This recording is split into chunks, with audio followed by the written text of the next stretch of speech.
오늘도 은혜의 자리, 예배의 자리에 오신 모든 분들을 주님의 이름으로 환영합니다. 이 시간 우리가 하나님을 예배할 때에 하나님께는 영광이요, 우리에게는 기쁨이 충만한, 은혜가 충만한 시간 될 수 있기를 주님의 이름으로 축복합니다. 이 시간 다 같이 자리에서 일어나셔서 주의 보좌로 나아갈 때에 함께 찬양하겠습니다.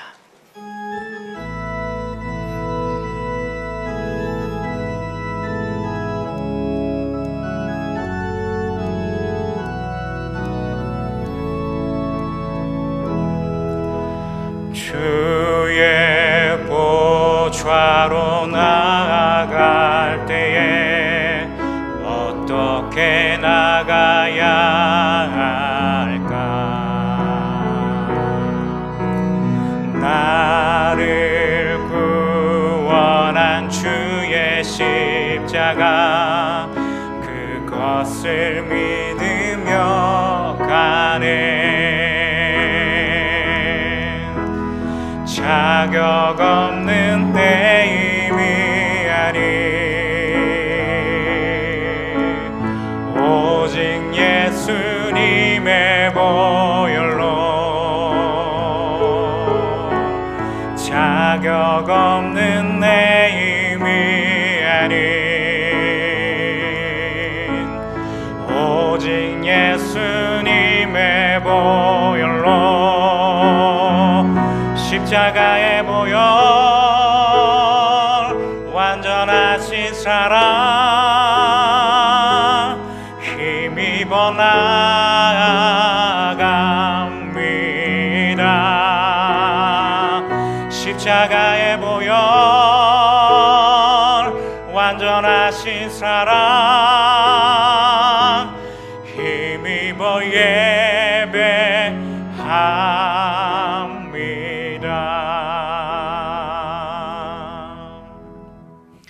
하나님 아버지, 오늘 우리에게 하나님을 예배할 수 있도록 생명 주셔서 감사합니다. 비록 우리가 처하는 환경은 다 다르지만 원망과 불평으로 하나님을 예배하지 않게 하시고 감사함으로 하나님을 예배할 때에 하나님으로부터 임하는 위로와 은혜를 경험하는 복된 이 시간 될 수 있도록 인도하여 주시옵소서. 감사합니다. 살아계신 우리 주 예수 그리스도의 이름으로 기도드립니다. 아멘. 다 같이 자리에 앉으셔서 사도신경으로 우리의 신앙을 고백하겠습니다. 전능하사 천지를 만드신 하나님 아버지를 내가 믿사오며 그 외아들 우리 주 예수 그리스도를 믿사오니, 이는 성령으로 잉태하사 동정녀 마리아에게 나시고 본디오 빌라도에게 고난을 받으사 십자가에 못 박혀 죽으시고 장사한 지 사흘 만에 죽은 자 가운데서 다시 살아나시며 하늘에 오르사 전능하신 하나님 우편에 앉아 계시다가 저리로서 산자와 죽은 자를 심판하러 오시리라. 성령을 믿사오며 거룩한 공예와 성도가 서로 교통하는 것과 죄를 사하여 주시는 것과 몸이 다시 사는 것과 영원히 사는 것을 믿사옵나이다. 아멘. 찬송가 70장 함께 찬양 드리도록 하겠습니다.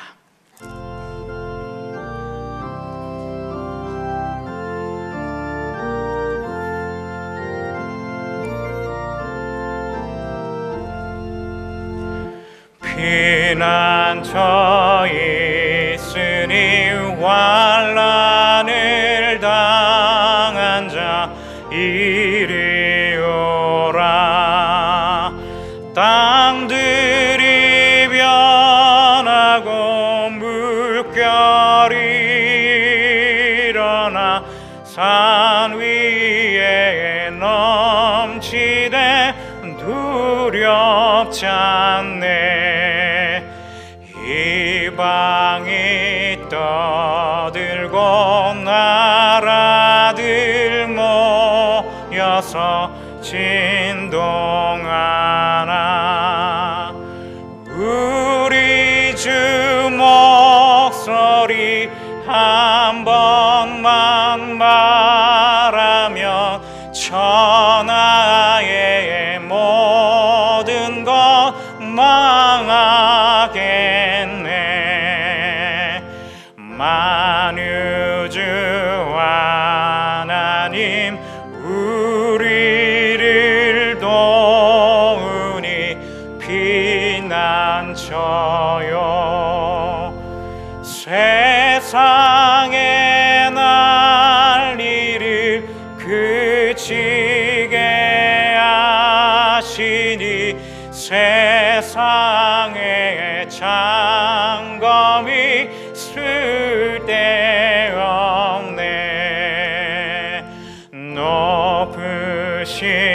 하나님 우리를 구하니 할렐루야. 괴로움이 심하고 환난이 극하나 피난처 되시는 주 하나님. 이 시간 우리를 대표해서 김경대 장로님께서 기도해 주시겠습니다.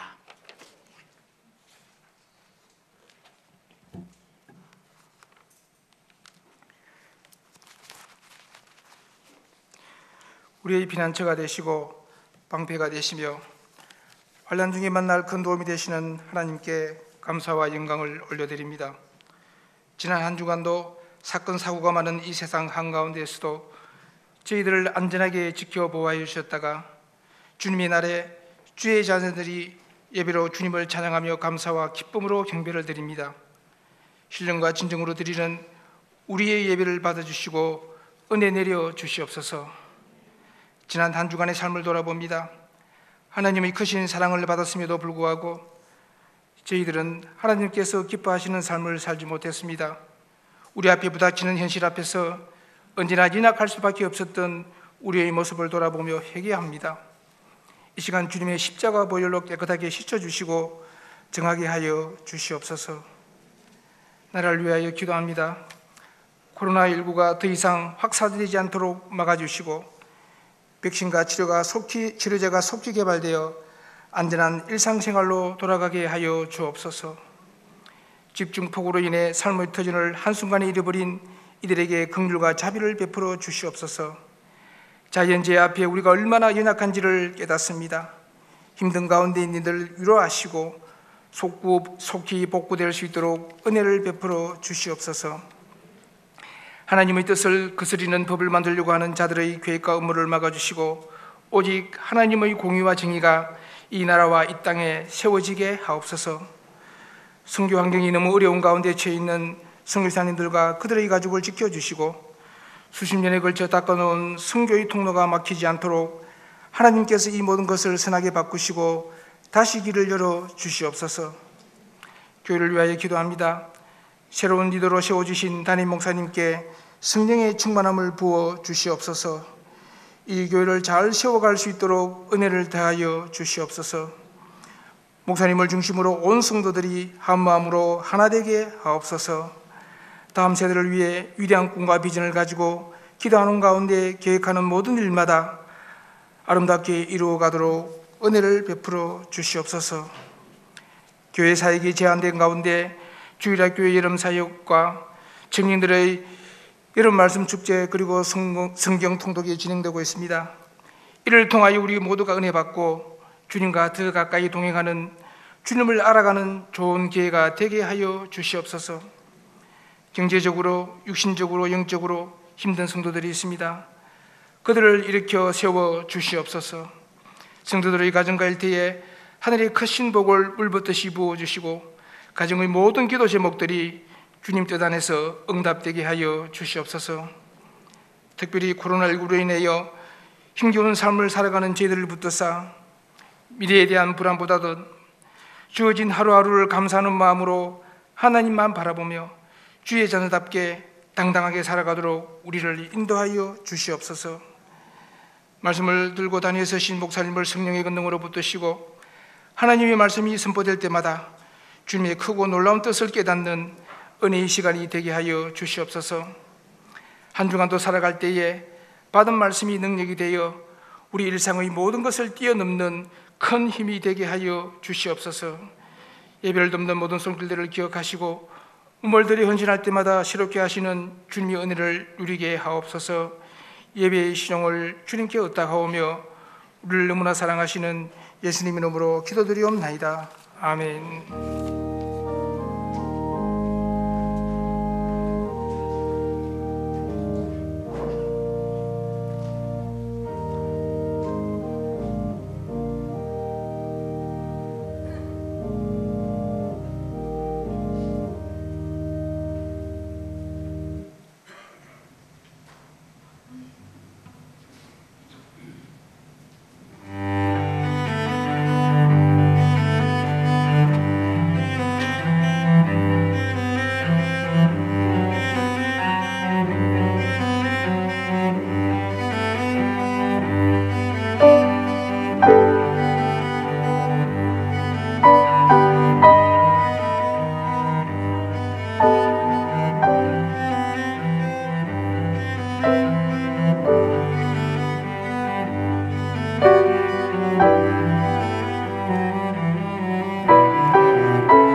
네, 우리 다시 한번 박수로 우리 격려하겠습니다. 예, 피아노 김원진 자매님, 첼로 성아란 자매님, 마림바 송민서 자매님이었습니다. 예, 피아노 삼중주 너무 아름다운 것 같습니다. 예, 우리 옆에 분들께 인사 한번 할까요? 참 잘 오셨습니다. 우리 인사 한번 하겠습니다. 네, 잘 오셨습니다. 네, 또 수도권에는 코로나가 또 확산되고 있어가지고 염려가 많이 되는데 또 그럼에도 불구하고 또 이렇게 함께 뵐 수 있어서 너무 감사합니다. 코로나19 감염 예방을 위해서 방역 지침에 따라서 예배를 드리고 있습니다. 잘 또 협조해 주셔서 감사하고 또 사회적 거리두기라든지 또 정부 지침에 잘 협조해 주시면 감사하겠습니다. 소모임이라든지 식당 운영은 당분간 하지 않게 되었고요. 오늘 오후 예배 시에 청년 말씀 축제가 있습니다. 지난주에 이어서 이제 두 번째 시간인데요. 예배 실황을 유튜브로 실시간 중계를 합니다. 우리 성도님들은 같이 동참을 해주시고 기대해 주시고요. 주변에 청년들이 있으면 많이 광고해 주셔가지고 참여할 수 있도록 해주시면 좋을 것 같아요. 지난주에도 반응이 아주 좋았습니다. 일정은 다음과 같고요. 다음 보여주십시오.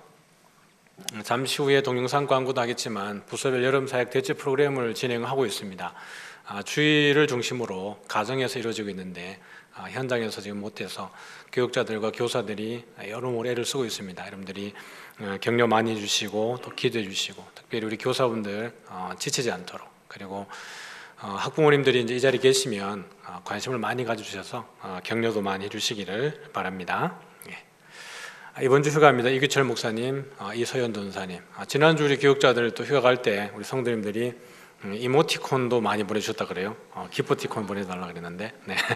그래서 이런 이번 주에도 휴가 갈 때 맛있게 잘 이렇게 음료 들고 드시고 쉬고 오실 수 있도록 여러분들이 격려 많이 해주십시오. 교우동정회입니다. 우리 정광진, 배수진 성도님 가정에 아들 출산했고요. 많이 축하해 주시고 또 축복해 주시면 감사하겠습니다. 이순희 집사님의 시모께서 별세하셨습니다. 장례 문상은 오늘 오후 예배 드리고 출발을 합니다. 혹시나 오늘 오후에 못 가시는 분들도 추후에 별도로 여러분들이 또 위문하고 또 성도 간의 교제가 있기를 바랍니다. 네, 중직자 신방 계속 진행 중에 있고요.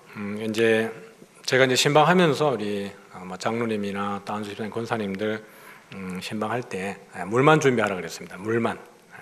식사 준비하지 마시고 우리 다른 분들도 마찬가지로 교육자들 갈 때 마음은 알겠지만 식사보다는 그냥 물 한 잔이면 좋습니다.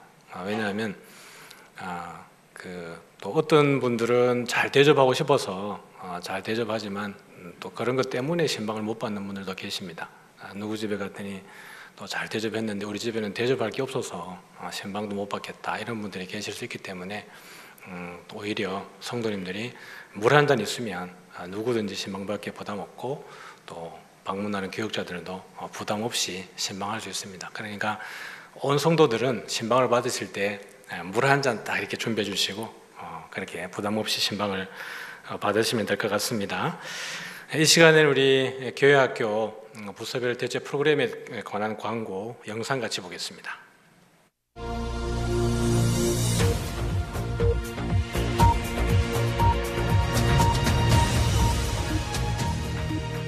이삭교를 사랑하시고 우리 주일학교를 사랑하시는 모든 성도 여러분 반갑습니다. 오랜만에 뵙습니다. 이삭뉴스 시간입니다.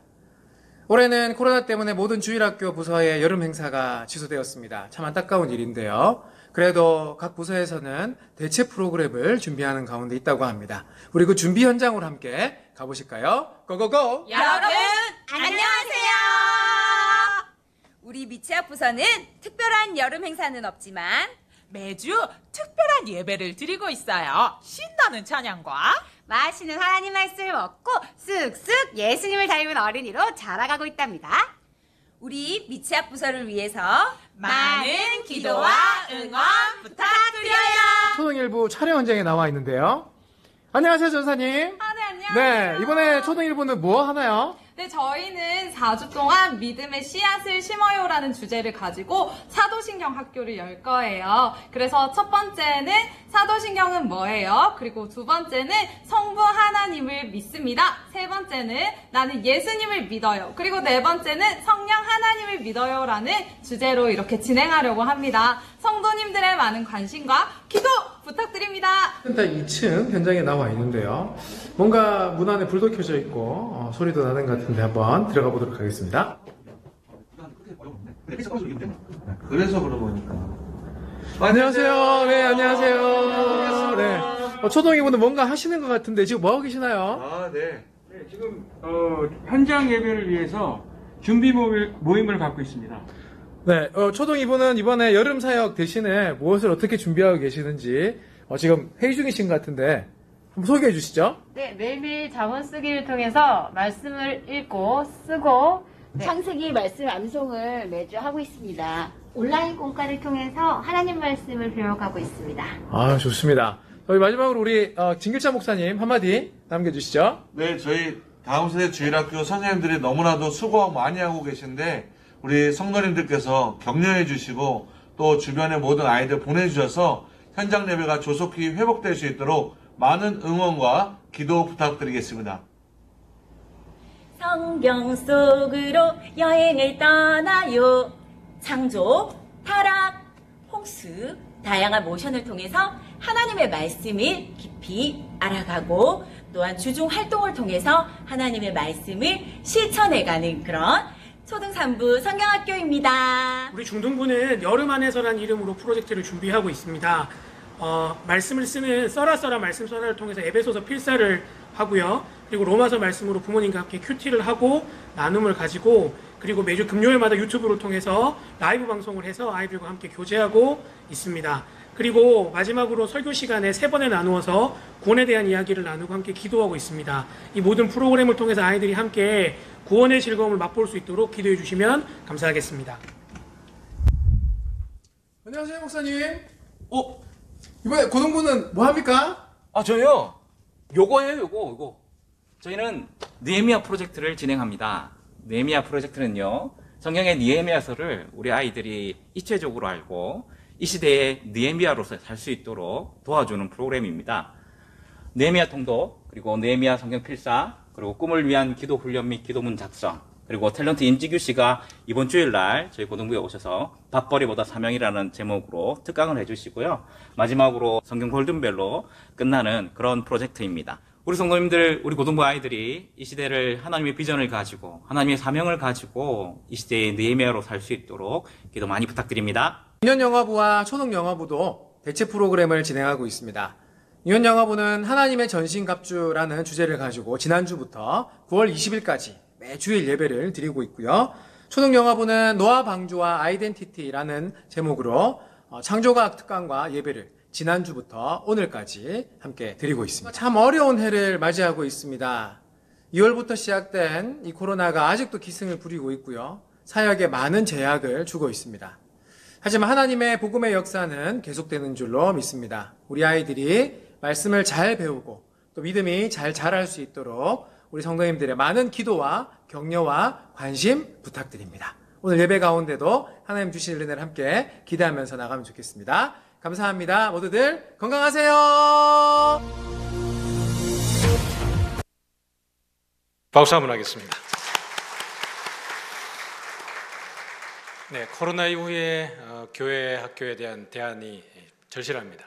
근데 저희들이 교육자들과 이제 고민해 본 결과는 결국에는 이 코로나가 끝나는 게 아니라 변종이라든지 지금까지 경향을 봤을 때 좀 더 심각해지는 단계들이 더 발생되지 않을까에 대한 미리 대비가 필요하다라는 것이 동일한 생각입니다. 그래서 지금 교회 학교의 방향은 가정으로의 접근성을 더욱더 저희들이 가져야 된다는 것이 앞으로의 방향입니다. 그러니까 우리 부모님들이 이번 기회를 통해서 잘 적응해 주시고 또 잘 익혀갔으면 좋겠습니다.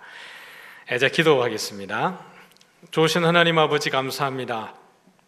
수도권을 통해서 또 코로나가 확산되고 있지만 그럼에도 불구하고 우리의 믿음이 위축되지 않고 또 주일 또 하나님의 예배 초소로 동행케 하시니 감사합니다. 하나님, 우리 모든 성도들의 믿음을 지켜주시고 또 이 가운데에 더욱더 주만 바라보게 하셔서 하나님이 주시는 평안과 또 하나님의 나라를 온전히 누리게 하시고, 오늘도 하나님 주님께 나올 때 빈손으로 오지 않고 주님 귀한 예물로 하나님께 영광 올려드리는 손길들에게 하늘의 신령한 복으로 또 땅의 기름진 복으로 채워주시기를 원합니다. 우리의 삶의 전 존재가 주님의 것인 것을 고백으로 올려드렸사오니 주님, 이 예물을 통해서 하나님의 나라의 선한 사업이 온전히 이루어지게 하시고, 손이 비어서 드리지 못한 손길 가운데도 하나님께서 은혜 내려주시고, 우리의 삶이 온전히 예배가 되게 하시고, 우리의 산 제물을 드려서 하나님을 위해 살아갈 수 있는 모든 인생 되어질 수 있도록 우리 주님 함께하여 주옵소서. 오늘 말씀을 함께 나눌 때에 부족한 종을 붙들어 주시고 또 듣는 성도들의 마음을 열어주시고 하나 되게 하셔서 이 말씀을 통해서 하나님께만 영광 되게 하여 주옵소서. 예수님 이름으로 기도드리옵나이다. 아멘. 네, 하나님 말씀 함께 보겠습니다. 우리 요한복음 6장 1절부터 5절까지입니다. 15절까지 다 읽어야 되는데 시간 관계상 제가 좀 짧게 줄였습니다. 1절 제가 읽고 2절 여러분 읽고 마지막 같이 읽습니다. 그 후에 예수께서 디베랴의 갈릴리 바다 건너편으로 가시매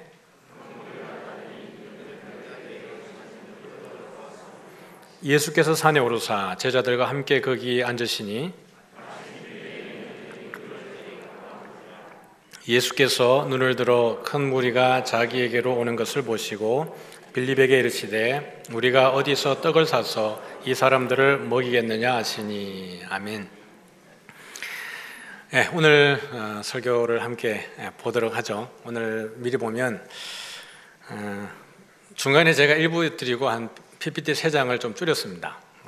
1부 때는 영상 광고 없었거든요. 들어왔고 그 다음에 했기 때문에 제가 메시지에 지장이 없도록 제가 줄였습니다. 본문 좀 살펴보고요. 그 다음에 이스라엘 백성들에게 만나의 의미가 어떤 것인지 좀 봤으면 좋겠습니다. 그 다음에 이 부분은 제가 날렸습니다. 이것도 좀 제가 지워야 되겠네요.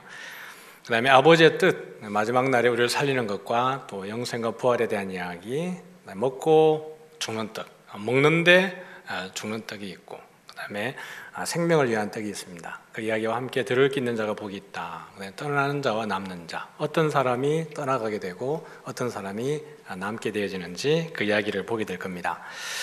오병이어 그러면 이제 우리가 많이 알고 있죠. 보리떡 5개와 보리떡 5개, 그다음 물고기 2마리로 5,000명을 먹이고 또 12광주리가 남았던 그 스토리입니다. 그러니까 오늘 이야기를 통해서는 거기에 있는 디테일보다는 이 이야기를 통해서 이후에 그 다음 날 벌어지게 되는 무리들이 예수님을 찾게 되어지고 그 예수님과 대화 속에서 그 무리들이 예수님을 왜 찾게 되어지는지, 또 예수님은 또 어떤 분이신지에 대한 이야기를 오병이어와 관련되어서 보게 되겠고요. 그 사이에 바다를 건너서 가시는 사건은 다음 주에 다루겠습니다. 또 다른 표적으로서 그것이 어떤 의미가 있는지, 우리 6장 안에 되게 짧게 예수님 이동하는 행간의 어떤 이동 거리로 등장하고 있지만 거기에 숨겨진 의미가 되게 크기 때문에 그건 다음 주에 별도로 떼서 다루도록 하겠습니다. 오늘 보니까 이제 예수님이 묻습니다. 같이 한번 읽어볼까요? 시작. 네, 빌립에게 묻습니다. 어디서 떡을 사서 이 사람을 먹이겠느냐 그랬더니 같이 읽습니다. 시작. 각 사람으로 조금씩 받게 할지라도 200데나리온의 떡이 부족하리이다. 예수님의 질문과 빌립의 그 대답 속에서 예수님은 어떤 것을 우리에게 좀 보여주고 싶은 거냐 그러면 어디서 떡을 사서 이 사람들을 먹이겠느냐 그랬을 때 각 사람으로 조금씩 받게 할지라도 얼마의 떡이요? 200데나리온의 떡이 부족하다. 그러니까 어디에서와 결국에는 부족하다라는 거예요. 결국 이들이 구하는 것이라고 해봐야 그 땅에 있는 동네에서 그것을 떡을 구하게 될 텐데 그 수많은 사람들을 먹이려고 그러면 우리가 그 지역을 가보고 정탐을 해봐도 그 200만 명이나 되는 수많은 사람들을 먹이기에는 떡을 구할 장소가 없습니다. 그러니까 결국에는 아무리 많은 돈을 들여도 거기에 있는 사람들을 먹이기에는 부족하다라는 거예요. 그러니까 땅의 것은 부족하다. 이 공식이 여기에 드러나지는 겁니다. 예수님은 왜 굳이 빌립에게 이 질문을 했을까요? 빌립이라고 하면 적어도 예수님 처음 만났고 그 다음에 예수님이 굳이 찾았던 사람이었고 또 예수님이 빌립을 만났을 때 빌립이 그 예수님을 만나고 난 이후에 나다나엘에게 뛰어가서 이야기하기를 모세가 기록했고 선지자들이 기록한 그 일을 만났다라고 이야기하면서 나다나엘에게 소개했던 사람인데 굳이 다른 제자가 아닌 빌립에게 예수님이 이 질문을 하셨던 이유가 있었을까 고민해 볼 필요가 있죠. 그 다음에 안드레가 그 다음에 와서 이야기하기를 같이 묻습니다. 시작. 여기 한 아이가 있어 보리떡 5개와 물고기 2마리를 가지고 있나이다. 그것이 이 많은 사람에게 얼마나 되겠사옵나이까. 안드레도 처음에 예수님을 요한복음에 보면 처음 예수님을 만났던 시몬 베드로의 형제였습니다. 그런데 예수님이 굳이 이 사람들에게 이런 질문을 하신 이유, 근데 성경은 뭐라고 하냐면 이들이 어떻게 대답하실지를 이미 아셨다 그랬어요. 그럼 아셨으면 그냥 이들의 체면을 위해서라도 넘어가시면 좋은데 왜 이들을 굳이 이런 대답을 하게 하셨을까? 이건 조금 뒤에 한번 다루도록 하고요. 결국 이들이 대답하는 것을 통해서 땅의 공식을 보여주는 겁니다. 이게 이 사람들이 말하는 것이 잘못됐다라고 표현하는 게 아니에요. 이들은 그냥 당연히 현재 있는 사람들에게 어떤 상황이 벌어질 건가에 대한 이야기를 하는 거예요. 예를 들면 여기 계신 오늘 이 2부 때 오신 분들에게 밥을 먹이기 위해서 제가 100만 원을 주고 우리 여기 계신 분들 다 식사를 거하게 대접을 합시다 그러면 여러분 100만 원으로 돼야 안 돼요? 안 된다고요. 그건 누가 봐도 뻔하잖아요. 근데 그걸 보고 믿음 없다고 말하면 됩니까? 아니에요. 이건 그냥 세상에 당연한 걸 이야기하고 있는 겁니다. 지금 빌립과 안드레는 이 사람들의 믿음이 없지가 아니라 예수님이 하시는 말씀을 봤을 때 지금 이 상황으로는 안 된다라는 거예요. 그러면 예수님이 이걸 통해서 하고 싶은 이야기는 땅의 공식이 아니라 다른 공식이 있겠다라는 것을 드러내주고 싶은 거예요. 그래서 이 시험의 의도가 보면 같이 읽습니다. 시작. 이렇게 말씀하시면 친히 어떻게 하실지를 아시고 빌립을 시험하고자 하심이라. 우리 예수님 참 얄궂습니다. 참 얄궂다면서. 근데 이 빌립에게 하셨던 것 말고 또 다른 곳에서 하나님이 시험을 하신 적이 있는데요. 같이 읽어보죠. 시작. 그 일 후에 하나님이 아브라함을 시험하시려고 그를 부르시되 아브라함아 하시니 그가 이르되 내가 여기 있나이다. 여러분 이거 어떤 장면인지 대충 감 오시죠? 22장이니까 이삭을 드리라고 할 때, 그때 이삭을 드리려고 할 때 하나님이 어떤 의도를 가지고 있느냐 그러면 아브라함을 시험하시려고.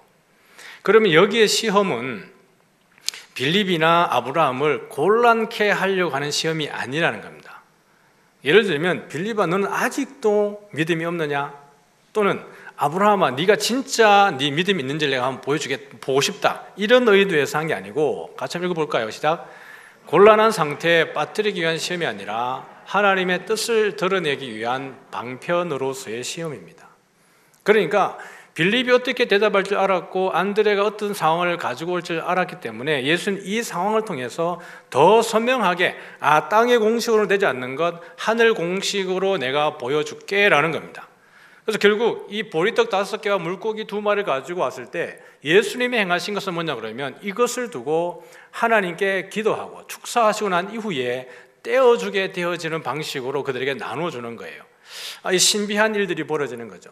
근데 사실은 더 중요한 것은 이 오병이어 사건 이후에 무리들이 제자들에게 나왔을 때에 무리들과 예수님과의 대화 속에서 사실은 더 본질적 의미를 예수님은 보여주기를 원했던 겁니다.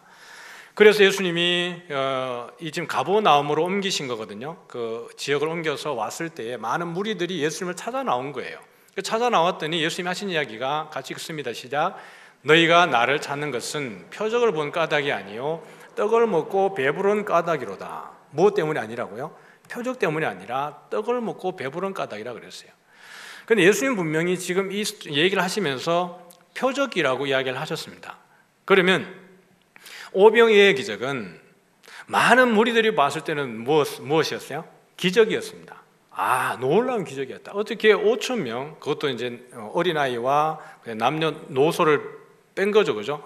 노인들과 그다음 여인들과 아이들을 뺀 숫자입니다. 그러니까 훨씬 더 많은 숫자가 모였는 것인데 어떻게 보리떡 5개와 물고기 2마리로 이것을 다 먹였지? 그리고 또 몇 광주리가 남았어요? 12광주리가 남았어요. 12조각이 남은 게 아니라 광주리 12개가 남았다니까요. 그러니까 이게 놀라운 기적으로 본 겁니다. 그런데 예수님은 이것을 당신 스스로 해석하시기를 무엇으로 해석하신 거예요? 표적이라고 해석하신 겁니다. 그럼 우리가 이미 배웠지만 표적과 기적은 차이가 있습니다. 표적은 이 일들을 통해서 예수님의 정체성을 드러내고 그 정체성을 드러냄으로 인해서 믿음을 더욱더 강화시키는 그 과정을 할 때 표적이라고 드러내는 거예요. 그러나 기적을 행하시는 것은 그런 것의 의미가 없이 어떻게 보면 불쌍히 여겨서 그들을 구원해 주시는 단순한 그 어떤 사건들, 이것을 우리는 기적이라고 이야기를 합니다. 그런데 많은 사람들이 예수님을 쫓아온 것이 너희들이 이 표적, 내가 행한 것의 본질적 의미 때문에 쫓아온 게 아니라 그냥 먹고 배불렀으니까 그 다음에도 나를 배불려 해달라는 거예요. 다윗과 같이 이 로마로부터 이 사람이 정말 이 오는 세대의 선지자구나. 그래서 예수님이 산으로 가시는 이유가 왜냐 그러면 이 사람들이 예수님을 무엇으로 삼으려고 하기 때문에요? 임금으로 왕으로 삼으려 하기 때문에 예수님이 그 자리를 피하신 거예요. 예수님이 이걸 행하는 걸 보고 사람들은 다윗같이, 그 다음에 하스몬 왕조의 어떤 그 독립운동가 같이, 요한같이 우리를 이 어려운 가운데에서 해방시켜 줄 수 있는 사람이구나라고 생각을 했던 겁니다. 그래서 예수님이 산으로 피하신 거였어요. 그러니까 너희들이 나를 따라온 것은 나의 본질적 의미가 아니라 배불렀고 내가 뭔가 너희들에게 이 정치적으로 뭔가 해줄 수 있다고 생각하는데 그건 아니야 라고 말씀을 하시는 겁니다. 그러면서 하신 이야기가 시작, 썩을 양식을 위하여 일하지 말고 영생하도록 있는 양식을 위하여 일하라. 본문이 전개되면 뒤에 나오겠지만 이 영생하도록 있는 양식이 누구예요? 예수님입니다. 그리고 썩을 양식은 뭐냐 그러면 그들이 배부르기 위해 쫓아온 그냥 보여주는 현상이라는 거예요. 배를 위해서 일하지 말고 진리를 위해서 일을 해라, 이렇게 얘기를 하시는 겁니다. 같이 읽습니다. 시작. 우리가 어떻게 하여야 하나님의 일을 하오리까? 하나님께서 보내신 일을 믿는 것이 하나님의 일이니라. 그러면 이들이 묻는 질문이 그겁니다. 그러면 어떻게 해야 우리가 영생을 얻을 수 있습니까? 어떻게 해야 하나님의 일을 하는 것입니까? 라는 거예요. 그랬더니 하나님이 보내신 일을 믿으면 된다, 이렇게 얘기를 하는 거예요. 이게 되게 중요한 의미가 있죠. 우리가 교회를 섬길 때에 헌신이 되게 중요합니다. 헌신하고 순종하는 일. 그런데 더 중요한 것은 뭐냐 그러면 하나님에 대해서, 예수님에 대해서, 진리에 대해서 아는 것이 더 중요합니다. 열심히 주의 일에 헌신하고 봉사하고 나서 나중에 한참 후에 가서 이렇게 생각합니다. 내가 왜 이렇게 열심히 하고 있지? 이렇게 묻습니다. 분명히 분위기에 휩쓸려가지고 전도회 들어가고 공동체 들어가가지고 하다 보니까 막 하고 있었는데 막상 가지고 하는 얘기가 여기가 어디야? 이렇게 되는 거예요. 그렇게 될 때 낙심이 생깁니다. 그렇게 될 때 인정 욕구가 생겨서 열심히 한 만큼 인정받고 싶어지는 거예요. 그러나 진리를 알고 나면, 복음을 알고 나면, 예수님을 알고 나면 헌신을 열심히 하는 가운데에 누가 드러나지게 돼요? 예수의 마음이 드러나지게 되어집니다. 거기는 내가 인정받고 싶은 게 아니라 더 섬기고 싶은 마음이 생겨질 뿐이에요. 그래서 그것이 오늘 왜 우리가 진리를 알아야 되는지가 되게 중요한 일입니다. 이 일에 집착하지 말고 본질에 더 집착할 수 있는 우리가 되기를 소원합니다. 그래서 이 사람들은 내가 뭘 해야 되는 줄 알았어요. 하나님을 위해서 내가 썩을 양식이 아니라 썩지 않을 생명을 주는 양식을 위해서 다른 무언가 무브먼트를 해야 된다고 생각을 했습니다. 그런데 예수님이 하신 얘기가 그게 아니라는 거예요. 다른 열심히 일하는 것보다 더 중요한 것은 하나님이 보내신 일을 믿는 것이 하나님의 일이라는 거예요. 이들이 잘 이해를 했을까요? 한번 보죠. 시작. 그러면 우리가 보고 당신을 믿도록 행하시는 표적이 무엇이니까? 하시는 일이 무엇이니까? 하늘에서 그들에게 떡을 주어 먹게 하였다 함과 같이 우리 조상들은 광야에서 만나를 먹었나이다. 그들이 묻는 게 그거예요. 그러면 당신을 보고 믿을 수 있도록 표적을 한번 해달라. 그럼 당신은 무엇을 하겠습니까? 라는 거예요. 여러분, 이 질문 속에 누구와의 대화가 이렇게 떠오르게 되냐 그러면 사마리아 여자과 예수님의 대화가 떠오르게 됩니다. 물을 달라 그랬더니 아니 유대인 당신이 어떻게 사마리아 여자인 나에게 물을 달라 그럽니까? 오늘 상종치 않는데.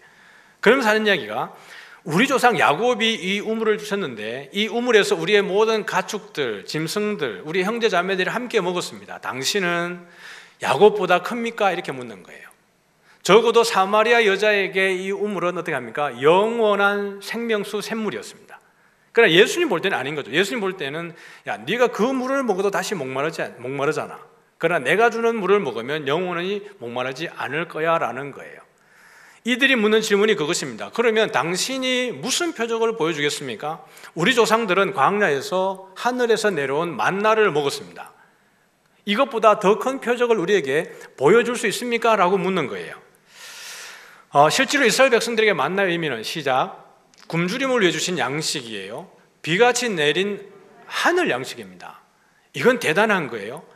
사마리아 여자가 말한 것은 땅의 양식이었습니다. 땅에서 나오는 영원한 생명수였는데 만나는 하늘에서 비같이 내린 거라고 지금 이야기를 하고 있는 겁니다. 그 다음에 뭐죠? 힘센 자의 떡이에요. 이 힘센 자가 누구겠습니까? 여호와입니다. 적어도 우리 조상들이 먹었던 만나는 누가 준 거예요? 하나님이 준 거라는 이야기입니다. 모든 천군 천사보다 이 땅에 있는 모든 세력보다 더 힘이 강하신 우리 하나님이 준 떡이야라는 거예요. 이걸 누가 먹었다는 거예요? 우리 조상들이 먹었다는 거예요. 그러니까 사마리아 여자의 고백과 이 지금 와서 하는 무리들의 질문이 유사하지 않습니까? 적어도 지금까지 우리가 먹었던 그 떡은 하나님이 직접 준 떡이에요라는 거예요. 그 다음에 시작, 그를 만족해 하는 하늘의 양식이라는 거예요. 이게 지금 구약에서 만나를 설명할 때, 이스라엘 백성들과 결부시켜 설명할 때 그들에 대한 표현입니다. 만나가 그거예요. 근데 예수님 오셔서 자신을 누구라 그래요? 내가 하나님의 떡이다 이렇게 합니다. 내가 하나님의 떡이다. 그러면서 결국 만나는 누구에 대한 이야기라는 거죠? 예수님에 대한 예표인 것을 보여줍니다. 사람이 떡으로만 살 게 아니라 하나님의 입으로 나오는 말씀으로 산다 그랬잖아요. 근데 그것을 어떤 상황에서 주셨냐 그러면 신명기 8장 3절 읽어보면 하나님이 그들을 시험하시려고 하늘에서 무엇을 주세요? 만나를 주십니다. 만나를 주시면서 하는 이야기가 사람이 떡으로만 사는 게 아니래요. 아니 주지 말든가 주지 말고 떡을 주지 말고 너희들 내 말에 순종해 그러면서 그 말 하시면 뭔가 상황이 납득이 되지 않습니까? 그런데 하나님이 그들에게 만나를 딱 내려놓고 하신 얘기가 사람이 떡으로만 사는 게 아니래요. 신방 갔더니 그렇게 물만 준비하라 그랬는데 밥을 준비해놓고 딱 주면 사는 얘기가 목사님 사람이 떡으로만 사는 게 아닙니다. 이렇게 이야기하면 이게 사람 약 올리는 것도 아니고 뭐예요, 맞죠? 그 얘기를 하고 있는 겁니다. 그런데 결국 거기서 하는 얘기는 모세의 글들은 누구에 대한 이야기라고 이야기했어요? 지난주에 예수님에 대한 이야기라고 이야기했습니다. 그러면 그 사람이 떡으로만 사는 게 아니라 하나님의 입으로 나오는 그 말씀이라는 것은 결국 오늘 본문에서 그것을 예수님이 해석을 해주고 있는 겁니다. 같이 읽어보죠. 시작. 예수께서 이르시되 내가 진실로 진실로 너희에게 이르노니 모세가 너희에게 하늘로부터 떡을 준 것이 아니라 내 아버지께서 너희에게 하늘로부터 참 떡을 주시나니 하나님의 떡은 하늘에서 내려 세상에 생명을 주는 것이니라. 33절에 보니까 누구의 떡은요? 하나님의 떡은이라고 그랬죠. 이게 누구예요? 예수님이에요. 하나님의 떡은 하늘에서 내려서 세상에 생명을 주는 것이라고 그랬습니다. 이 떡은 만나는 누가 준 게 아니라고요? 모세가 준 게 아니라 그랬어요. 누가 주셨습니까? 내 아버지께서 주시나니 이 하나님의 떡은 세상에 생명을 주는 것이라는 겁니다. 결국 뒤에서 말하겠지만 너희들이 모세가 준 이 떡을 먹고도 너희 조상들은 어떻게 했어요? 죽었어요. 유대인들은 그걸 생각 안 했죠. 이 떡을 먹고도 죽었다는 걸 생각한 게 아니에요. 그냥 떡을 먹었고 이건 하나님이 그 백성을 선택했다는 것까지 갔는데 이 떡을 먹었는데 죽었다는 것까지는 생각하지 않았는데 예수님이 그들의 허점을 확 찌른 겁니다. 그래, 너희들이 그렇게 자부하는 광야에서 하늘에 내려준 만나를 먹었는데 그래, 그 사람들도 다 죽었지 않느냐라는 거예요. 근데 내가 주는 떡을 먹는 사람은 영원히 산다라는 이야기를 하고 싶은 겁니다. 그래서 이 대화의 패턴을 보면 사마리아 여인과의 대화가 되게 중첩된다는 것을 한번 보죠. 우리 34절과 35절만 읽어봅니다. 시작. 주여 이 떡을 항상 우리에게 주소서. 나는 생명의 떡이니 내게 오는 자는 결코 줄이지 아니할 터이요 나를 믿는 자는 영원히 목마르지 아니하리라. 그러면서 여기 보니까 이 부분이 중첩이 됩니다. 나를 믿는 자는 영원히 목마르지 아니하리라. 그러면서 사마리아 여자에게 하는 얘기가 내가 주는 물을 마시는 자는 영원히 목마르지 아니하리니. 그래, 야곱에 주는 물을 먹는 사람은 다시 목마르겠지만 내가 주는 물을 먹는 사람은 영원히 목마르지 않는다라는 거예요. 그런데 이것이 4장과 6장에서 이 스토리 가운데에 중첩이 되어지는 겁니다. 그 다음에 읽어보죠. 주여 이 떡을 항상 우리에게 주소서. 그런데 밑에 보니까 15절 시작. 주여 그런 물을 내게 주소서. 내가 주는 물은 그 속에서 영생하도록 솟아나는 샘물이 되리라. 이게 샘물이 아니고 샘이라 그랬어요. 그냥 물에 초점이 있는 게 아니라 샘에 초점이 있다 그랬습니다. 내가 주는 물은 그 속에서 영원하도록 솟아나는 샘이다, 원천이 된다 이 얘기를 하고 있는 겁니다. 그래서 보니까 35절에는 나는 생명의 떡이라 그랬는데 예수님은 14절에서 나는 샘이다. 나는 영원한 샘이다. 그러니까 이 4절과 6절의 스토리가 전혀 다른 이야기 같은데 겹쳐집니다. 그런데 봐봐요. 4장은 대상이 누구라 그랬죠? 사마리아 여자예요. 유대인들이 경멸하는 자들입니다. 근데 지금 6장에 나와서 예수님과 대화하는 자들은 누구예요? 그 무리들은 유대인들입니다. 그러면 이 유대인이든지 사마리아인이든지 동일하게 경험하고 있는 것이 결핍입니다. 아니 유대인이면 더 나을 줄 알았는데 그들에게도 여전히 결핍 가운데 있어요. 그들에게도 부족한 가운데 있고 똑같다라는 이야기입니다. 그러나 하나님이 함께 하시면 거기에는 결핍이 없는 줄 믿으시길 바랍니다.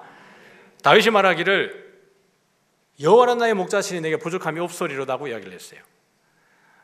우리의 물질과 환경의 만족이 우리의 결핍을 해소하는 게 아닙니다. 다윗을 보면 이렇게 얘기할게요. 다윗을 보면 형통의 삶을 산 게 아니었어요. 사무엘이 그를 왕으로 삼으려고 할 때 다윗이 여러분 어디 있었습니까? 목장에 있었습니다. 목장에 있었죠. 그 형제들도 그 아버지도 다윗을 왕의 반열에 생각하지 않았습니다. 사울과 전쟁할 때 전쟁터에 나갔을 때 다윗을 가장 무시한 게 누구였어요? 형제들이었습니다. 너같이 아무것도 할 수 없는 자가 어떻게 전쟁에 나가서 저 골리앗을 이기겠다는 거냐라고 이야기를 해요. 사울의 사위가 되었을 때 다윗의 인생은 어떻게 합니까? 매번 피신을 다녀야 되는 거예요. 사위가 창을 들고 칼을 들고 군대를 데리고 다니면서 자기 그 장인이 사위를 죽이려고 그렇게 쫓아다니는 거예요. 왕이 되었을 때 평안했습니까? 늘 전쟁 가운데 나갔습니다. 다윗의 인생은 형통한 삶이 아니었어요. 그럼에도 불구하고 다윗의 고백은 여호와는 나의 목자시니 내게 부족함이 없다라는 거예요. 그 고백이 여러분 왜 가능했을까요? 다윗이 목자였어 봤기 때문에 그렇습니다. 다윗은 어릴 때 목자였고 실질적으로 목자였을 때 사자의 입에서 곰의 발톱에서 자기의 양들을 목숨 걸고 지킨 경험이 있습니다. 자기의 양을 다윗은 그렇게 지켰어요. 사람이 목자인 자기가, 어렸을 때 목자인 자기가 사자와 곰의 발톱에서 양을 그렇게 지켜냈다면 천지를 지으신 주관자이신 여호와가 목자라면 그의 인생은 어땠겠습니까? 부족함이 없는 거예요. 그는 늘 고난의 나그네 인생을 살았지만 그럼에도 불구하고 다윗이 고백할 수 있었던 것은 여호와가 나의 목자시니 내게 부족함이 없다라는 겁니다. 돈이 있고 물질이 있고 환경이 풀려지면 거기에 결핍이 사라지는 게 아닙니다. 항상 우리가 만지고 보고 느끼는 것에는, 누리는 것에는 항상 결핍이 존재합니다. 그러나 하나님 안에서만 모든 것이 완벽한 줄 믿으시길 바랍니다. 그걸 이야기하는 거예요. 땅에 200데나리온의 떡을 가지고 와서 모든 떡을 산다 할지라도 그 도시에 있는 떡을 다 모은다 할지라도 이 사람들을 못 먹이는 결핍에 처해지게 된다는 거예요. 그러나 그 결핍을 온전하게 해결할 수 있는 분은 우리 예수님 밖에 없고 그 공식은 땅의 공식이 아니라 하늘의 공식으로만 해결된다는 것을 보여주고 있는 겁니다. 그래서 오늘 여기 보면 36절과 37절 읽어보죠. 시작. 그러나 내가 너희에게 이르기를 너희는 나를 보고도 믿지 아니하는도다 하였느니라. 아버지께서 내게 주시는 자는 다 내게로 올 것이요 내게 오는 자는 내가 결코 내쫓지 아니하리라. 너희는 나를 보고도 믿지 않는다는 거예요. 지금까지 예수님이 다니시면서 표적을 행하고 기적을 행하고 하나님이라고 그렇게 이야기를 함에도 불구하고 믿지 않는 거예요. 5장에 가보니까 안식일에 38년 된 병자를 고쳐줬을 때 유대인들이 해석을 했지 않습니까? 네가 그렇게 이야기하면 너와 아버지를 친아버지라고 동등됨으로 여기는 게 아니냐, 그 말은 너를 하나님이라고 말하는 거 아니냐라고 해석했음에도 불구하고 오질 않아요. 그러니까 지금 예수님이 오병이어라는 기적을 통해서 그것을 설명해 주고 있는데도 불구하고 나를 보고도 믿지 않는다라고 이야기를 하는 겁니다. 아버지께서 내게 주시는 자는 다 내게로 올 것이요. 그러니까요, 뒤에 나가면 오겠지만 제자 중에 많은 사람들이 예수님을 떠나고 다시는 예수님과 다니지 않아요. 제가 요한복음 시작할 때 그 얘기했죠. 요한복음은 진리가 선명해지면 선명해질수록 제자들은 진짜 제자만 남는다는 거예요. 무리들은 계속 떨어져 나가고 제자의 모습을 띤, 흉내만 내는 그 제자들의 모습을 띤 그들조차도 다 떠나가는 거예요. 나중에 8장 가보면 그 유대인들을 예수님이 뭐라 그래요? 너희 아비는 마귀라 그래요. 정말 그때 더 용납할 수 없는 이야기를 예수님이 그들에게 툭 던집니다. 진리가 너희를 자유하게 하겠다. 얼마나 좋은 얘기예요. 그 이야기를 듣는 순간 유대인들의 마음이 뒤집어진 거예요. 우리가 종이 된 적이 없는데 왜 진리가 우리를 자유한다게 하고 하느냐, 우리는 종이 된 적이 없다라고 이야기를 해요. 그 논쟁 가운데 나오는 얘기가 너희 아버지는 마귀다고 이야기를 하는 거예요. 내게 오는 자는 내가 결코 쫓아내지 않겠다. 그러니까 지금 1장부터 6장까지 오는 가운데에서 예수님에게 나왔던 자들만 정리해봐도 이렇습니다. 제자들, 나다나엘, 니고데모, 사마리아 사람들, 왕년 신하, 38년 된 병자, 이런 거 보면 사람들이 각양각색입니다. 그죠? 유대인들이 경멸하게 여겼던 사마리아 사람들조차도 예수님께 나왔을 때 예수님이 배척하지 않았어요. 그들의 입술을 통해서 이 세상의 구주다라는 고백을 들었습니다. 그러니 예수님께 나오는 어떤 사람도 다 하나님이 예수님이 영접하고 쫓아내지 않았는데 누가 오지 않아요? 자기 백성에게 왔는데 자기 백성이 영접하지 않는 모순을 범하고 있는 거예요. 선지자가 자기 고향에 왔는데 대접받지, 환영받지 못하는 겁니다. 이 넌센스가 요한복음에서 고발되어지고 있는 겁니다. 그래서 아버지의 뜻은, 나를 보내신 이의 뜻은 주신 자 중에 하나도 잃어버리지 않고 마지막 날에 다시 살리는 것. 제가 어디에 계속 반복되는지 한번 보세요. 마지막 날에 다시 살리는 거예요. 나를 보내신 이의 뜻은, 아버지는 마지막 날에 다시 살리는 거예요. 내 아버지의 뜻은, 지금 본문을 제가 추려놓은 겁니다. 본문은 아들을 믿는 자마다 영생을 얻고 마지막 날에 다시 살리는 겁니다. 아버지의 뜻은 마지막 날에 다시 살리는 거예요. 그 다음에 나를 보내신 아버지가 허락하지 않으면 아무도 내게 올 수 없는데 그를 내가 마지막에 다시 살리는 겁니다. 그 다음에 내 살을 먹고 내 피를 마시는 자는 내가 반드시 마지막 날에 다시 살리겠다라는 거예요. 근데 동일하게 제가 계속 반복된 게 뭐였어요? 마지막 날에 다시 살린다는 이야기를 하고 있는 겁니다. 그러면서 중간에 뭐냐면 예수님이 내가를 집어넣어요. 내가를 의도적으로 강조합니다. 지난 시간에 말씀을 드렸죠. 동사 안에 이미 인칭과 수가 다 들어가 있다고 말씀을 드렸죠. 그러면 내가라는 게 동사는 인칭이 들어가 있는데 굳이 그 인칭 주어를 다시 쓰게 되면 어떤 의미라고 그랬죠? 강조라 그랬습니다. 여기는 인칭 주어를 다시 쓰면서 내가 마지막 날에 다시 살리겠다라는 거예요. 그러면서 이 부분을 보면 나를 보내신 이의 뜻은 한 사람도 하나님이 허락한 자를 잃어버리지 않고 내가 살리도록 하는 게 하나님의 뜻이라는 거예요. 잘 들으세요. 처음에 나온 나를 보내신 이의 뜻은 예수님을 통해서 많은 사람들을 마지막에 살리는 것이 예수님의 아버지의 뜻이라 그랬어요. 그 다음에 밑에 세 번째 내 아버지의 뜻과 나를 보내신 아버지, 내 살을 먹고 내 피를 마시는 자를 내가 살리겠다는 거예요. 뭐죠? 아버지와 아들의 협력입니다. 하나된 뜻을 보여주고 있는 거예요. 아버지가 나를 보냈고 나는 아버지가 보내신 그 뜻을 그대로 행한다라는 겁니다. 결국 아버지께서 보내주신 자는 다 내게로 오고 내게 오는 자는 내가 결국 내어쫓지 않을 것인데, 그래서 어떤 계층에 누구든지 와서 실질적으로 예수를 만나고 그들의 고백으로 예수가 메시아인 것을, 하나님인 것을 고백을 했는데 정작 누가 오질 않는 거예요? 유대인들이 오고 있지 않는 겁니다. 와야 될 자가 오지 않고 있는 그 모습을 보여주는 거예요. 그래서 보면 그들이 말한, 그 유대인들이 말한 것이 뭐냐 그러면 먹어도 죽는 떡이죠. 예수님이 말씀하셨던 그 떡입니다. 그들이 이렇게 합니다. 조상들이, 우리 조상들은 광야에서 만나를 먹었다. 이게 그들의 자랑이었어요. 사마리아 여자가 그 야곱의 우물을 보고 그가 너무 자부심을 느끼고 여기가 당신들이 말하는 저 예루살렘보다 더 일찍 되었던 예루살렘이라고 그렇게 자부하면서까지 야곱의 우물을 자랑했지만 그 야곱의 우물에서도 목이 말랐던 것처럼 그들은 자부할 때 우리 조상들은 광야에서 만나를 먹었는데, 예수님이 뭐라 그러죠? 그래, 너희 조상들은 광야에서 만나를 먹었는데, 예수님이 짚는 포인트는 뭐죠? 죽었다는 거예요. 너희 제자들은, 너희들의 조상들은 다 죽었어라는 거예요. 그러나 예수님을 따르는 진짜 제자들은 하늘에서 내려온 생명의 떡을 먹게 될 겁니다. 이들은 죽어요, 안 죽어요? 안 죽습니다. 영생하고 부활하게 되어지는 거예요. 땅에는 항상 결핍이 존재합니다. 그러나 그 결핍이 온전히 사라지는 것은 어디예요? 우리 주님의 나라가 온전히 임하게 될 때 거기에는 결핍이 사라지는 줄 믿습니다. 할렐루야. 그 이야기를 하시는 거예요. 그래서 이 가운데는 예수님이 중간에 딱 서 계십니다. 그래서 예수님이 누구예요? 생명을 위한 떡이라고 이야기를 하는 것이 이 오병이어를 통해서 보여주는 겁니다. 같이 읽어보죠. 시작. 광야의 하늘에서 내린 만나는 하늘에서 오신 생명의 떡이신 예수님에 대한 예표예요. 모세를 알았더라면 너희가 나를 믿었을 것이다. 선지자들의 글을 통해서 너희가 아버지에게 제대로 배웠다 그러면 너희가 내게로 왔을 것이라고 이야기해요. 오늘 제가 PPT는 넣지 않았지만 오늘 본문 가운데 있습니다. 뒤에 너희가 선지자들 통해서 아버지에게서 제대로 배웠다 그러면 너희들은 내게서 왔을 거라는 거예요. 5장에는 뭐라 그랬죠? 너희가 모세를 믿었더라면 나를 믿었을 것이라 그랬어요. 6장에 와보니까 너희가 선지자들을 통해서 아버지에게 배웠다면 나에게서 왔을 것이라 그래요. 빌립이 나다나엘에게 뭐라고 그랬다고요? 모세가 기록했고 선지자들이 기록한 그 일을 우리가 만났다라는 겁니다. 모세와 선지자들을 통해서 이미 예언되어진 자가 누구라는 거예요? 메시아고 그분이 예수님이라고 이야기를 하고 있는 겁니다.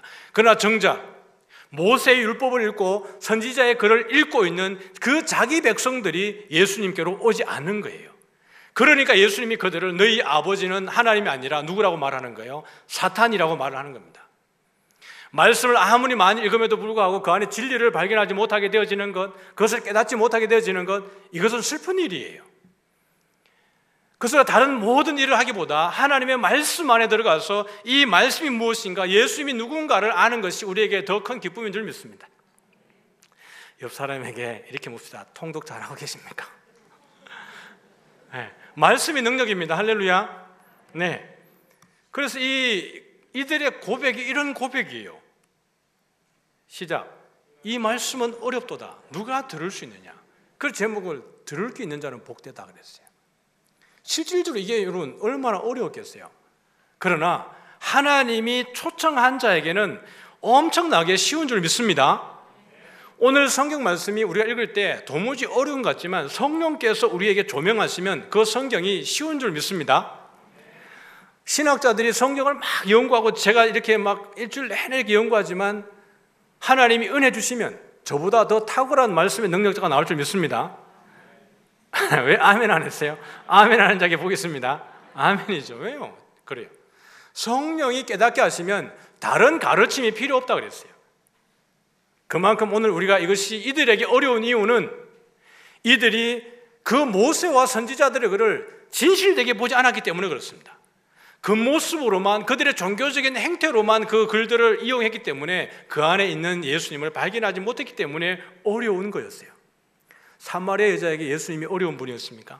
아니었어요. 사마리아 동네 사람들이 말씀이 어려웠으면 그 세상의 구주라고 말을 했겠습니까? 아니라는 거예요. 38년 된 병자가 나음을 얻고 예수님을 따르게 되어지는 것이 말씀이 어려웠으면 갔겠습니까? 아니에요. 오늘 이 말씀을 들을 때 이해되어지고 믿어지는 것이 은혜입니다. 네, 이 들을 귀 있는 자가 복이 있는 겁니다. 그랬더니 이 말이 너에게 걸림이 되느냐 그랬어요. 읽어봅니다. 시작. 인자가 이전에 있던 곳으로 올라가는 것을 본다면 어떻게 하겠느냐. 인자는 자기를 낮추는 편이 아니라 그랬습니다. 메시아에 대한 예수님의 자기 표현이라고 이야기했습니다. 다니엘서를 통해서 말씀하셨던 그 인자, 메시아라는 이야기를 하고 있는 거예요. 기회가 될 때 그 부분을 따로 풀어드리겠습니다. 그 다음에 65절 보면 빨간 글자 시작. 내 아버지께서 오게 하여 주지 아니하시면 누구든지 내게 올 수 없다는 거예요. 믿음은 선물입니다. 믿음은 하나님의 은혜에 의해서 주어지는 선물입니다. 은혜요. 내가 한 것 아무것도 없는데 하나님이 만세와 만대로부터 감춰졌던 그 놀라운 비밀 되신 예수님을 나에게 드러내어서 보여주게 되어지는 것. 우리는 지난 시간에 했지만 계시는 지금 내가 보는 계시가 부족함이 없는 줄 믿습니다. 우리의 가장 완벽한 계시는 누구라고 그랬어요? 예수님입니다. 예수님에게 가면 거기에 모든 비밀이 다 숨어져 있기 때문에 그렇습니다. 그래서 누가 떠나고 누가 남느냐 그러면 66절 시작. 그때부터 그의 제자 중에 많은 사람이 떠나가고 다시 그와 함께 다니지 아니하더라. 무리라고 표현하지 않았습니다, 여러분. 그때부터 많은 무리 중에서 많은 사람이 떠나가고라고 말하지 않고 그때부터 제자 중에 많은 사람이 떠나갔다는 거예요. 제자라고 표현을 했습니다. 자기의 모든 생업을 버리고 쫓았겠죠. 그러나 정말 진리가 드러나면 드러날수록 누가만 남다고요? 진정한 제자만 남습니다. 우리는 무리입니까? 제자입니까? 제자인데 제자 중에 무늬만 제자인 척하고 따라가는 척하는 게 아닙니까? 평안하기 때문에 가고 있지는 않습니까? 나에게 더 큰 시련이 닥치면 나는 언제 나도 떠나갈 수 있는 이 제자 중에 많은 사람 같은 자는 아닙니까? 끝까지 주님과 함께 있으려고 그러면 말씀 안에 거하시기를 소원합니다. 그랬더니 너희도 가려느냐 그럴 때 시작. 주여 영생의 말씀이 주께 있사오니 우리가 누구에게로 가오리까? 베드로는 말도 참 잘해요. 베드로는 말쟁이인가? 주께서 이 말을 하게 하신 줄 믿습니다. 우리의 신앙 고백, 그것은 나로부터 나오는 것이기도 하지만 주께서 우리에게 은혜를 주셔서 우리로 하여금 신앙 고백을 하는 것이 하나님의 은혜입니다. 이게 보면 주의 영생의 말씀과 하늘에 있는 생명의 떡과 예수님은 다 동격입니다. 하늘에서 내려있는 살아있는 떡, 영생의 말씀, 예수, 그 모든 분은 동일한 것을 표현하고 있습니다. 다시 말하면 생명의 떡이 여기 있는데 주님, 내가 어디 가겠습니까? 주님, 당신의 떡이고, 당신이 떡이고 당신이 말씀이고 당신이 영생인데 내가 어디에 가겠습니까? 이것이 베드로의 고백이에요. 말씀을 정리합니다. 시작. 하나님이 함께 하시면 그곳이 광야라 할지라도 결핍이 없습니다. 믿습니까? 예. 요셉이 감옥에 있을 때요, 감옥에 있을 때 요셉에게 한 표현이 형통했다는 거예요. 근데 거기에 수식어가 뭐라고요? 하나님이 함께 하시니 형통했더라는 겁니다. 우리가 수요 기도회 때 그 얘기했지만 수요 기도회 영상은 올리지 않습니다. 현장에 있는 분들만 은혜 끼치려고 올리지 않습니다. 근데 거기 보면 그 얘기했죠. 애굽에서 나오는 그 사람들은 종된 자들이었습니다. 종된 자들이었는데 그들을 위해서, 그들에게 하나님이 붙여준 호칭이 뭐라고요? 여호와의 군대라 그랬어요. 무기 들고 나온 게 아닙니다. 노예 상태에서 그냥 그들의 급히 나올 때 애굽 사람들의 그 보석을 좀 얻어서 나온 게 전부였습니다. 그럼에도 불구하고 하나님이 그들을 여호와의 군대, 그리고 이 밤은 여호와의 밤이라 그랬습니다. 그걸 제가 그랬어요. 미래 완료형이다. 미래 완료형이다. 지금은 종이고 노예고 그 상태에서 나온 것뿐이지만 그들이 장차 가나안을 들어갈 때는 가나안을 정복하는 여호와의 군대가 되어서 들어가게 됩니다. 그것을 이루고 완성시키는 분이 누구세요? 하나님입니다. 우리가 지금은 연약하고 어리고 지금 내가 보는 계시가 너무나도 미미한 것 같지만 결국 하나님은 하나님의 열심으로 여호와의 군대를 이루시고 결핍이 없는 상태로 우리를 인도하실 줄 믿습니다. 같이 시작. 사람이 떡의 힘으로 사는 것이 아니라 생명을 위한 말씀의 힘으로 산다. 시작. 아버지의 뜻은 예수님을 통해서 마지막 날에 나를 살리는 것입니다. 여기 계신 모든 분들이 부활의 영광에 참여하는 줄 믿습니다. 시작. 배를 위해 예수 믿는 자는 믿음에서 떠나게 될 것이고 진리를 믿는 자는 끝까지 남게 될 것이다. 다시 말하면 썩을 양식을 위해서, 내가 배부르기 때문에 떡을 먹고 배부르기 위해 나온 사람들은 결국 떠나게 될 거지만, 그러나 진리를 쫓는 사람들은, 예수 안에 온전히 가는 사람들은 끝까지 남게 되고 영광을 누리게 될 것입니다. 우리 다 같이 일어나셔서 우리 찬양합니다. 주 예수 어서 오시옵소서. 마라나타 찬송합니다.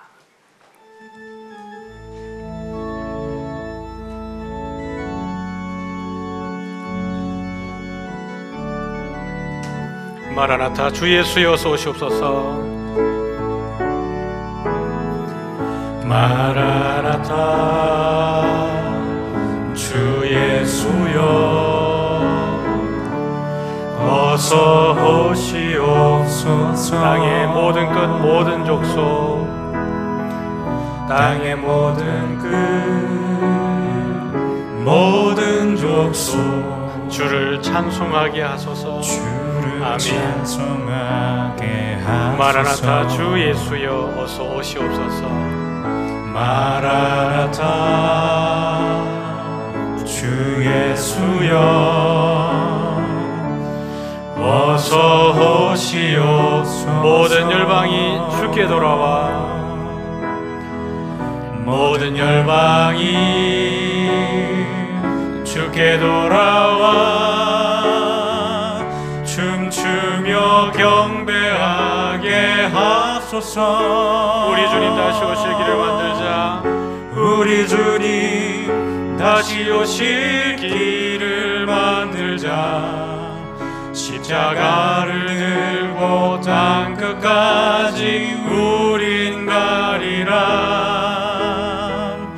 우리 주님 하늘 영광 온 땅 덮을 때 우린 땅 끝에서 주를 맞으리. 마라나타 마라나타. 아멘. 주 예수여 오시옵소서.